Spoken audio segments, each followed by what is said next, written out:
আসসালামু আলাইকুম, কি অবস্থা? সবাই কেমন আছেন? আসলে বাহরাইন চলে আসলাম, বাহরাইন এবিনি মলে চলে আসলাম। বাহরাইনের এবিনি মলটা অনেক সুন্দর।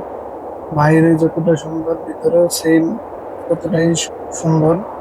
এবং এই যে বাইরে দেখতেছেন, বাইরের জাস্ট ভিউটা অসাধারণ।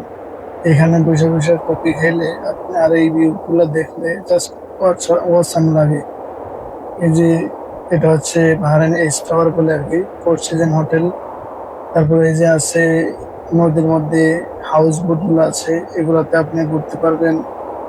তবে একটু এক্সপেন্সিভ হবে আর কি, এগুলোতে ঘোরাফেরা করা যায়, তবে মোটামুটি একটু এক্সপেন্সিভ হবে। এবং বাইরের দেশগুলো এখানে আছে অসংখ্য রেস্টুরেন্ট, প্রায় দুই থেকে 300 রেস্টুরেন্টের মতো আছে। রেস্টুরেন্টের খাবারের মান অনেক ভালো, অনেক হাই কোয়ালিটি। যারা আসতে চান ঘুরে আসতে পারেন বাহরাইন এভিনিউ মল থেকে। আসলে অবশ্যই হৃদয় জুড়িয়ে যাবে, কারণ ভিতরে বাইরে অসাধারণ একটি জায়গা।